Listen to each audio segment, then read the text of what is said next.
이제 생각해 보려고 하는 말씀은 하나님께서 저희들을 구원하시고 우리 신앙 가운데 정해놓으신 아주 큰 두 가지의 길이 있습니다. 첫 번째는 복음을 전하는 십자가의 길이고, 저희를 연단하시고 훈련하시는 광야의 길이라고 말씀을 하십니다. 그러니까 하나님이 정해놓으신 겁니다. 읽었던 본문 말씀처럼 여호와께서 사람의 걸음을 정하시고 그 길을 기뻐하시나니. 특히 구원받은 이 하나님의 자녀들은요, 그냥 마음대로 살아가면 안 됩니다. 세상에 구원받지 못한 많은 사람들은 아무 목적 없이 향방을 알지 못하고 막연하게 인생의 길들을 걸어가고 있죠. 마치 존재하지 않는 신기루를 잡는 것처럼 세상에만 마음 두고 막연하게 인생의 길을 걸어갑니다. 그러다가 막히고 어려워지면, 정말 힘들어지면 인생의 길을 포기해버리는 경우도, 안타까운 경우도 가끔 있지 않습니까? 네, 구원받은 저희들은요, 하나님이 정해놓으신 그 길, 코스가 있어서요, 분명한 목적을 가지고 걸어가는 길입니다. 복음을 전하는 십자가의 길. 하나님이 저희를 구원하시고 사명처럼 맡기신 길입니다. 사도행전 20장 24절에 사도 바울도 이렇게 고백하고 있죠. 나의 달려갈 길과 주 예수께 받은 사명, 곧 하나님의 은혜의 복음을 증거하는 일을 마치려 하면은 나의 생명을 조금도 귀하게 여기지 아니한다. 나의 달려갈 길, 하나님이 맡기신 그 복음을 전하는 십자가의 길입니다. 예수님께서 말씀을 전하실 때 함께했던 12 제자가 있었지요. 특별히 대표적인 제자가 베드로였다고 볼 수 있습니다.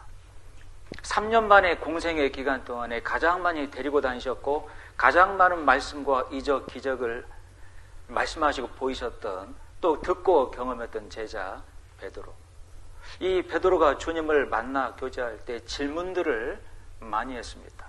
그리고 성격상 욕심이 굉장히 많았어요.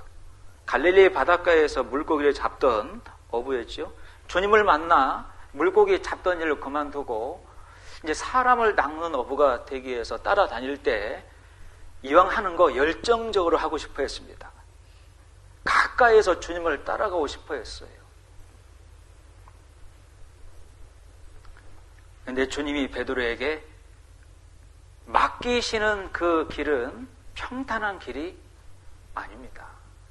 주님이 걸어가시는 길은 3년 반의 공생애 동안에 걸으신 길은 평탄한 길이 아니죠. 적당히 세상에 순응하며 살았던 길이 절대로 아닙니다.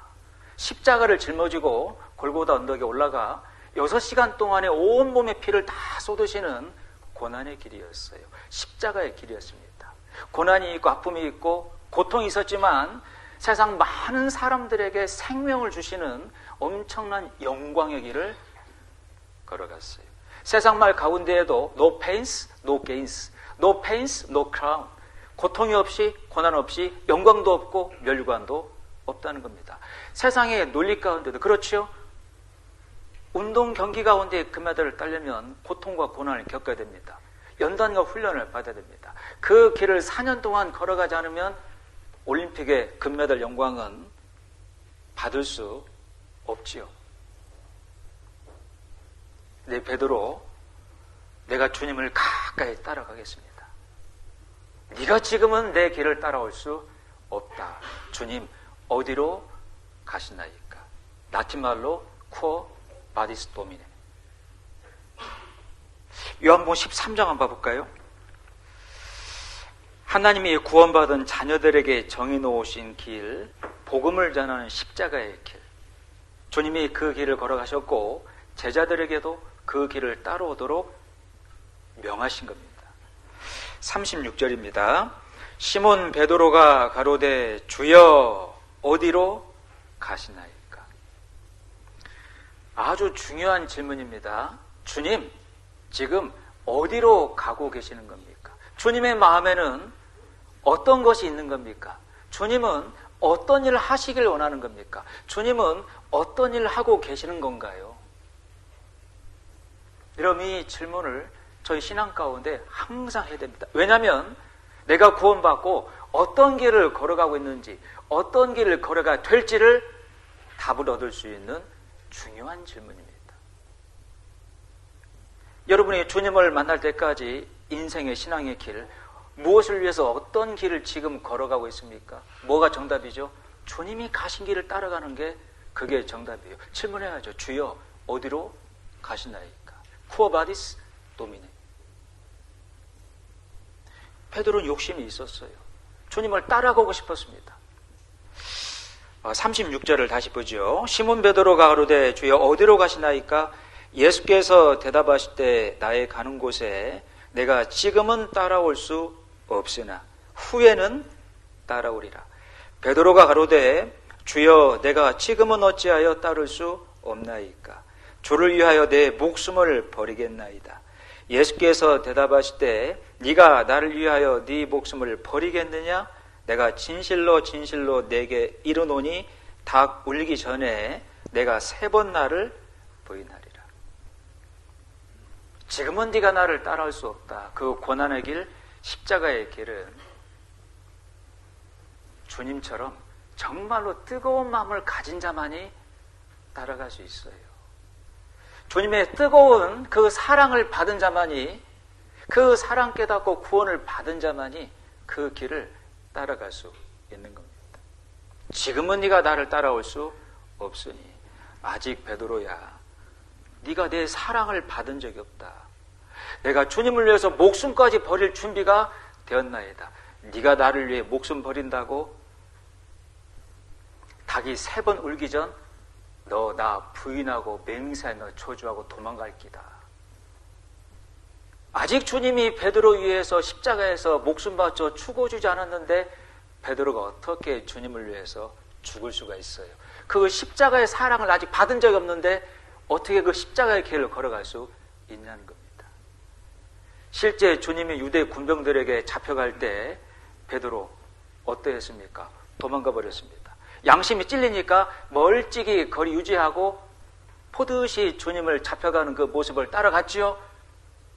그 문 앞에 지키고 있던 여종을 만났습니다. 내가 너를 보니 예수라는 자의 제자가 맞구나. 나는 그를 모른다. 2번, 3번 계속 그 종들의 지적을 받았습니다. 너도 한패요. 너도 예수의 제자가 맞도다. 나는 그걸 알지 못하노라. 내가 저저고 맹세하며 그딴 인간 절대 알지가 못한다. 이렇게까지 베드로가 저주하면서 주님을 부인했죠.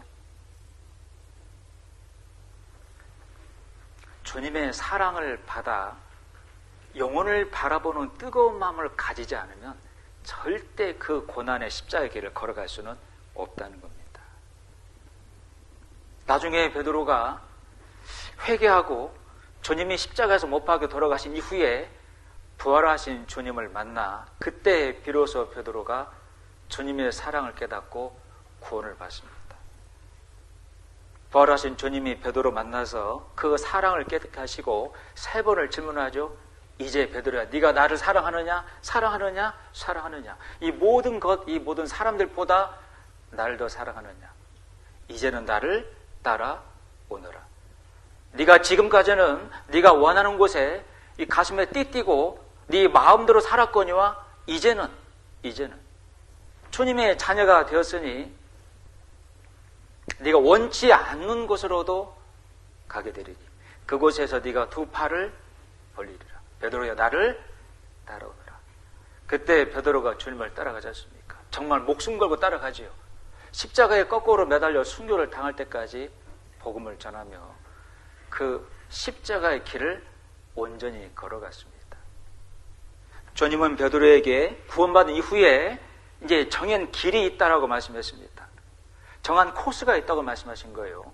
복음을 전하는 십자가의 길입니다. 여러분, 구원받은 저희들 지금 그 길을 걸어가고 있지 않다라면 우리의 삶은 목적 없이 살아가고 있는 길입니다. 사람은 먹지 못하고 일하지 못하면 살 수 없죠. 그러죠? 근데 저희는 먹고 있고 일도 하고 있습니다. 근데 왜 가끔 삶이 무료하죠? 내가 왜 살지? 왜 가끔 내 삶이 따분하죠? 목적이 없으니까요. 주님이 정하신 복음을 전하는 십자가의 길을 걸어가고 있지 않으니까요. 요한복음 21장을 한번 찾아보겠습니다. 요한복음 21장 18절 19절 암송만 제가 했는데요. 직접 한번 읽어보겠습니다. 같이 읽죠. 내가 진실로 진실로 내게 이르노니 젊어서는 네가 스스로 띠띠고 원하는 곳으로 다녔거니와 늙어서는 내 팔을 벌리리니 남이 네게 띠띠우고 원치 아니하는 곳으로 데려가리라. 이 말씀을 하심은 베드로가 어떠한 죽음으로 하나님께 영광을 돌릴 것을 가리키심이로라. 이 말씀을 하시고 베드로에게 이르시되 나를 따르라 하시니. 평생 베드로 주님의 뜨거운 영혼을 불쌍히 여기는 그 마음을 품고 앞서가신 십자가의 그 복음 전하는 고난의 길을 묵묵히 따라가며 최선을 다했습니다. 그리고 베드로도 십자가에서 순교를 당했어요. 여러분들은 복음을 전하는 주님이 가신 그 십자가의 길을 지금 걸어가고 있습니까? 정하신 길입니다. 정해놓으시고 기뻐하신 길입니다. 예수님이 이 세상에 오시고 편안한 길을 찾아간, 세상에 순응하며 걸어간 길이 절대로 아니셨습니다. 네 권의 사업 복음서를 보시면 3년 만에 공생의 기간 동안에 새벽같이 눈을 뜨시고 자 전도로 가자. 하루 종일 다른 지역을 방문하며 전도하시고 주무시기 전에도 영혼들을 생각하시며 주무셨습니다. 이 복음서에 가장 많이 등장하는 주님의 마음은 불쌍히 여겼다는 마음입니다. 측은하게 여겼다는 마음입니다. 민망하게 여겼다는 마음입니다. 민망한 그 마음은 전혀 모르는 사람이 엘리베이터에 타서 뻘쭘한 상태를 말하는 게 아니고 이 속에 있는 장기가 끊어지는 고통 가운데 그 영혼들을 불쌍히 바라봤다는 거예요. 정말 주님의 마음 가운데는 그런 뜨거운 것이 있었어요. 여러분 잘 아시잖아요. 하나님이 인간의 몸으로 오신 예수 그리스도 3년 반 공생에 시작하실 때 언제 어떻게 어떤 고통 가운데 자기가 죽을 것을 아셨습니다. 그 3년 반의 기간이 인간적으로 생각할 때 마음이 편했을까요? 사형 집행을 당하는 사람이 감옥에 있을 때 자기가 사형 집행 당하는 날을 통보를 받지 않습니다. 미리 그걸 통보하면 심장마비로 사망하는 경우가 있기 때문입니다. 십자가의 고통은 사람을 1000번 죽이는 고통이었습니다. 근데 누가복음 성경 말씀 보면 예수님이 예루살렘으로 올라가는 그 길, 그 십자가 고난의 길이 복음서 가운데 가장 자세하게 많이 설명되는 말씀이 누가복음 말씀입니다. 한 번은 예루살렘, 자기를 십자가 못 박아 죽이려 혈안이 되어 있는 종교인들을 대하는 예루살렘으로 가는 길, 제자들을 데리고 앞서서 가셨다라고 기록하고 있고 그 모습에 함께했던 제자들은 놀라며 두려워 떨었다고 되어 있습니다. 그때 주님 말씀하셨죠. 내가 곧 십자가에 달려 죽어야 되겠고 3일 만에 살아나리니. 누가복음 9장 말씀에는 십자가에 달리러 예루살렘에 올라가시기로 굳게 결심하셨다라고 기록되어 있고 십자가에 자기를 온몸이 밝아져 삐가 벗겨지고 피가 흘리며 죽는 그 고통을 굳게 결심하시고 올라가신 겁니다. 여러분 올라가시는 길에 많은 영혼들을 만났지 않습니까? 조금 전 말씀을 드린 대로 나인성 과부를 만났습니다. 하나님을 향한 마음을 갖고 있지만 자식이 죽었어요. 그 영혼이 정말로 불쌍하구나. 불쌍히 여겼다. 과부를 살려주었죠. 누가복음 10장 마시면은 강도 만난 자 이야기가 기록이 되어 있습니다. 여리고로 내려가다가 강도 만난 자, 있던 돈 다 빼앗기고 몸 흔신 두들겨 맞았습니다. 온몸이 멍들고 피투성이가 됐지요. 그런 자를 사마리아 사람이 불쌍하게 만나 치료해주고 주막에 맡겨둔 것처럼 주님은 모든 영혼들을 마귀라고 하는 강도 만나 삶의 재산을 빼앗기고 멍들어 지옥에 가고 있는, 여리고로 내려가고 있는 그 영혼들을 불쌍히 여겼다 말씀하고 있습니다. 누가복음 15장 말씀에는 돌아온 탕자 얘기가 기록되어 있죠.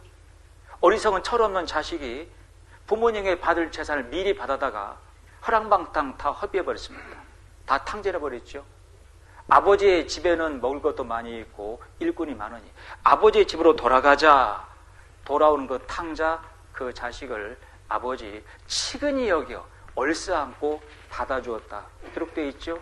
이 아들은 잃었다가 다시 얻었으니 송아지를 잡고 피 흘렸다 그 말입니다. 가락지를 손에 끼워 너는 내 자식이다. 다시는 나가지 마라. 잔치를 벌였다 되어 있습니다. 예루살렘의 십자가에 못 박혀 죽으러 가는 그 길에 정말로 많은 영혼들을 만나 주신 겁니다. 그 영혼들을 만나 가지신 한 가지의 뜨거운 마음이 뭐냐면 영어로 컴패션입니다. 불쌍히 여겼다라는 말입니다. 불쌍히 여겼다. 창자가 끊어지는 고통 가운데 그 영혼들을 만나주셨다라는 말이에요. 여러분, 저희가 구원받고 주님이 걸어가신 영혼들에게 복음을 전하는 그 십자가의 길에는 이런 마음이 필요합니다.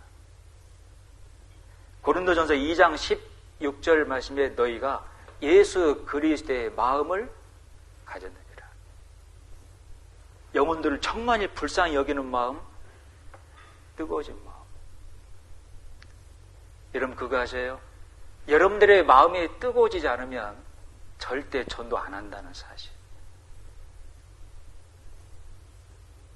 여러분들이 정말로 가치 있고 귀한 일을 하고 있다는 증거가 뭐냐면 그 일을 생각할 때, 그 일을 할 때 내 가슴이 뛰는 겁니다. 내 심장이 뜨거워지고 있는 겁니다.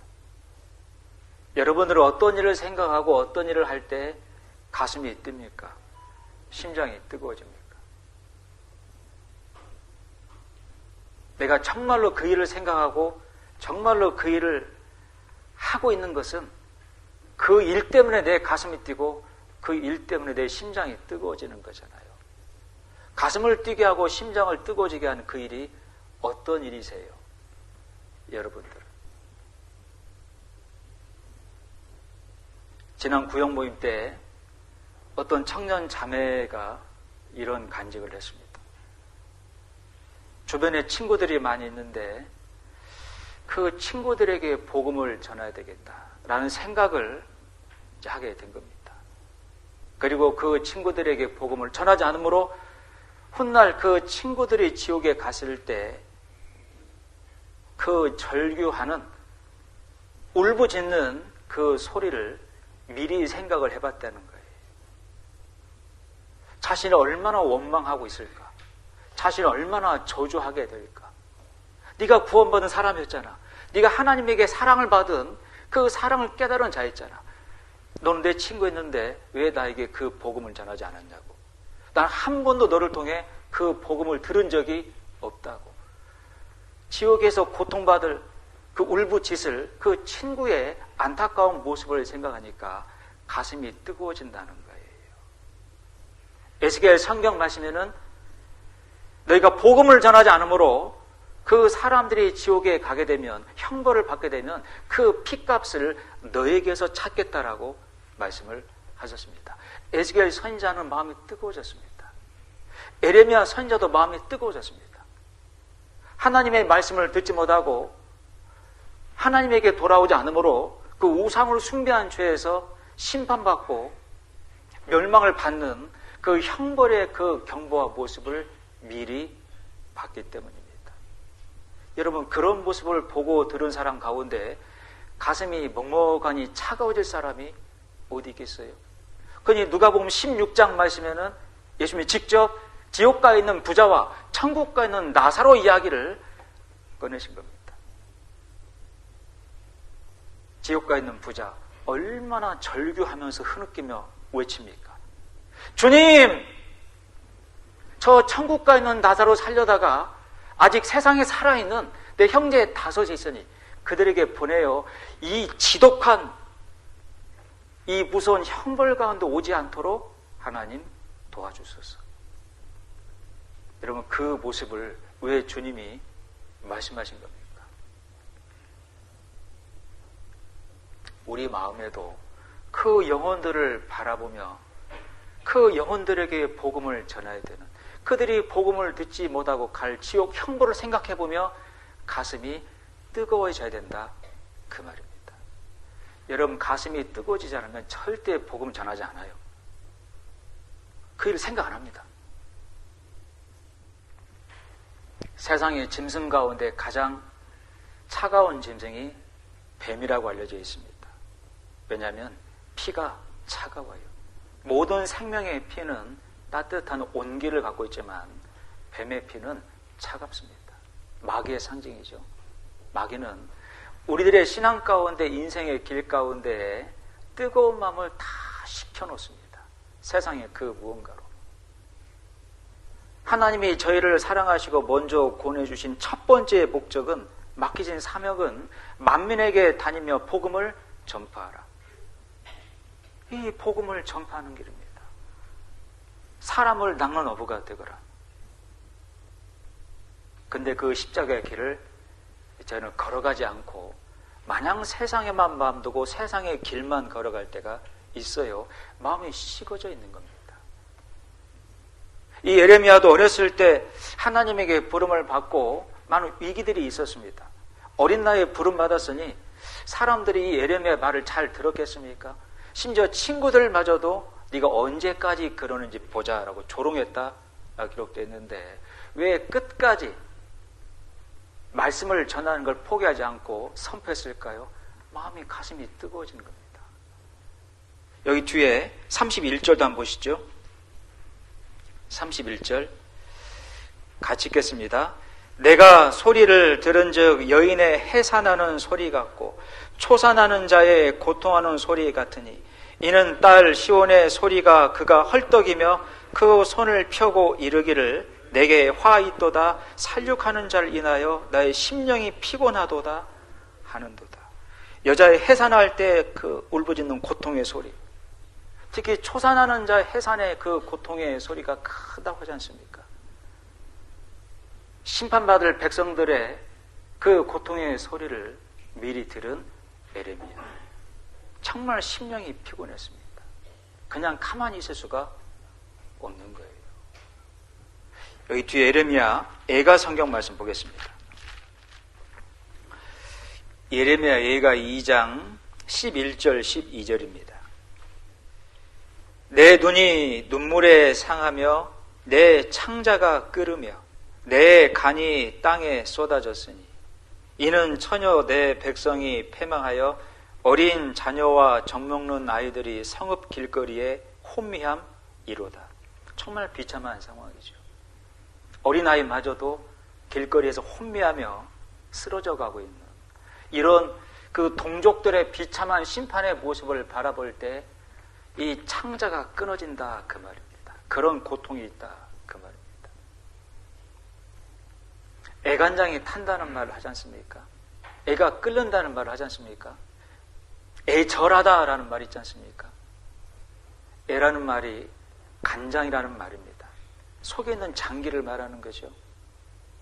심각한 고통을 느끼고 있을 때 속에 있는 그 장기가 끊어지는 고통을 느낀다는 표현이에요. 왜 6.25 전쟁 당시에 북한군에 그 퇴각할 때 끌고 간 그 가족과 생이별하며 미아리 고기를 넘어갈 때 그 잡혀가는 가족을 바라보며 단장의 미아리 고개, 그 노래를 불렀다고 하지 않습니까?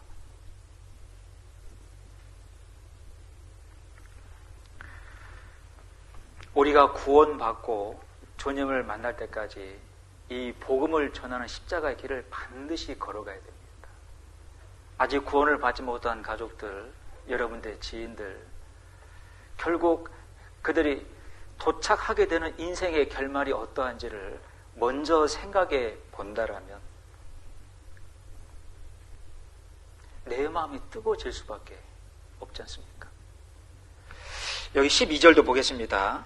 저희가 성읍 길거리에서 상한 자처럼 혼미하여 그 어미의 품에서 혼이 떠날 때 어미에게 이르기를 곡식과 포도주가 어디 있느뇨 하도다.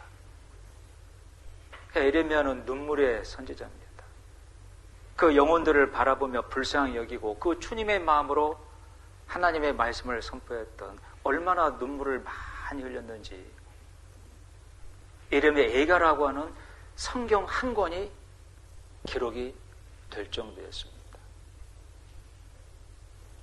3년 반의 공생의 기간 동안에 수많은 영혼들을 바라보시며 불쌍히 여기고 그 영혼들을 만나 복음을 전하셨던 그 주님이 걸어가신 길, 에레미야도 똑같이 가고 있는 겁니다. 앞에 에레미야 20장 안 가보죠? 에레미야 20장 7절 여호와여 주께서 나를 권유하심으로 내가 그 권유를 받아싸우며 에레미야가 걸어가야 되는 그 말씀을 전하는 길을 권유를 받은 겁니다. 주께서 나보다 강하사 이기셨으므로 내가 조롱거리가 되니 사람마다 종일토록 나를 조롱하나이다. 고난의 길이죠. 대저 내가 말할 때마다 외치며 강포와 멸망을 부르짖소오니 여호와의 말씀으로 하여 내가 종일토록 치욕과 모욕거리가 되면이다. 하나님의 말씀을 전한다는 한 가지 이유로 치욕과 모욕거리의 중심이 되어버린 겁니다. 저희도 복음을 전하다 보면 말로 고난을 받을 때가 참 많이 있죠. 내가 전하는 하나님이 어디 있냐고. 심지어 어떤 가족은 내 누나는 절에 다녀도 저렇게 잘 먹고 잘 사는데 너는 교회 다니며 하나님 믿는다고 하면서 왜 가난하게 사냐.